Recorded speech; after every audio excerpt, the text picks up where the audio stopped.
John is up next. John is in Salt Lake City. Hey, John, how are you?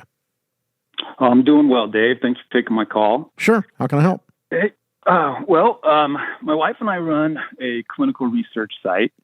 We have 2 full-time employees, 5 contract employees. We've done about $500,000 in the past year, which is about the same amount of time that we've been open as a clinic. And my question is, our accountant is suggesting doing owner payouts instead of paying ourselves through W-2. And I'm just wondering, because I listen to your show and I hear a lot of callers talk about how they pay themselves as a W-2. So I'm wondering, what is your suggestion when it comes to owners paying themselves? It doesn't matter because your taxes are the same. Income tax is income tax. There's just a process difference more than anything else. So if you just pay yourself out, you get self-employment tax, which is 765 times 2. It's 15.3. Okay. If you're W-2, the guys sitting in the booth looking at me, when I pay them on W-2, they pay 765 out of their check, payroll tax, and the employer, me, pays 765. Okay? Okay. So when I pay me here, Dave, the employee, pays 765, and Dave, the owner, pays the other 765. The same thing as self-employment tax. If you just take a draw, you're going to pay self-employment tax on your business of 15.3. So it all comes out the same. There's not a big difference. It's just a process of whether you want to build it into the payroll. And if you've got volatile cash flows, owner pay can be a problem. In the early days in this business, I set my salary, it's not that way now, at $100,000 in years that I was making $300,000 or $400,000. But I had a monthly income based on $100,000 at W-2, and then I just took owner draws on the rest of it because I didn't know above. I didn't know. I knew that we were going to have 100. That was easy. That was a slam dunk, right? But I didn't know if I was going to have 200. And turned out I always did, but I didn't know that. So I set the salary, at about a quarter of what I thought it was going to be and ran that on W-2. Now I have a different calculation. I get paid, and my operating board members get paid off of the profits from the month before, and it comes out as bonusable in our paychecks on a W-2 flow.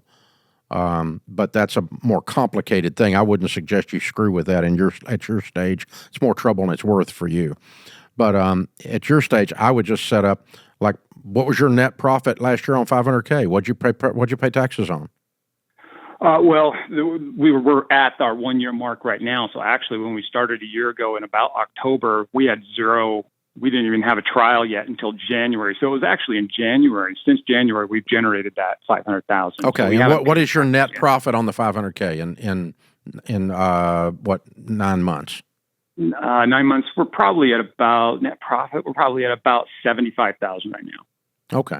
Sounds like you're making 100 a year. Yeah, I think so. Okay. And so if you set your W-2 up on 75, as long as you do next year what you did last year, you're going to be just fine. Or if you want to set it up on draws and just quarterly take it out, that's fine. But is the cash flow steady or is it irregular? It's becoming steady and it's steadily increasing. Okay. So which makes it even safer. Okay. If it's steady that you know you're going to have the 75 and it doesn't pinch the checkbook, just on a cash flow basis. On profit annually, you're okay at 75, it sounds like. Because it sounds like you're going to make over 100, right? But if that cash flow, like if you have a slow summer or something like that, and that 75 suddenly is draining the cash out of the place, well, you don't have to do that, as long as you don't have to have it at home to eat. So, yeah.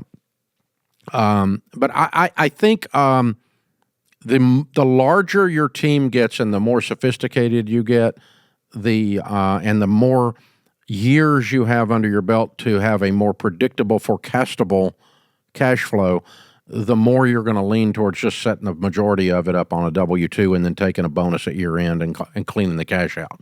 Because if you're on LLC or sub S, you got to pay taxes on the whole net profit anyway annually, regardless of how you take it. Okay. You don't get away from that.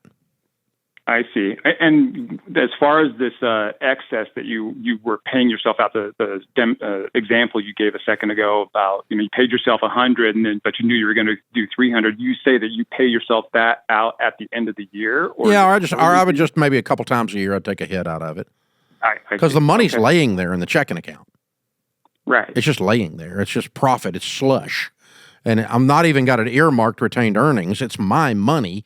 I've got retained earnings I'm pulling aside already out of the budget before I count that, because but even retained earnings you get to pay taxes on. And again, kind of my rant before I picked up with you is, Washington loves to screw small business and parade around like they're helping them. But we get to pay if we save money to reinvest in the business next year, and it goes over December 31, we get to pay taxes on it. In a sub S or a LLC, which is 98% of small businesses out there. And it's the best way to structure it, but Washington just screws you, and just because that's what they do. It's their thing. So, anyway, all that to say, I'm going to pull retained earnings aside. Whatever's left, that money slushing around in the account, I'm going to tap it a couple times a year, pull it out of there, bring it on home. As long as I know I'm not going to need it at the business, I don't need it laying there in the checking account. Right. Okay. It's that primitive. It doesn't have to be super sophisticated. Later on, you can set up a system where percentages come out and it automatically drops into your payroll system. You'll be using a payroll company by then, all that kind of stuff, and a strong accounting system and all that. You can automate a bunch of this, and you don't have to look over there and go, oh, there's $200,000 laying there. I'm gonna pull 100 out. But that's how I did it in the other days, old days. I just looked over and saw a balance because I'm watching the numbers monthly. And then I just made the decision to pull it out. Congratulations, John. $500K with 100 profit year one.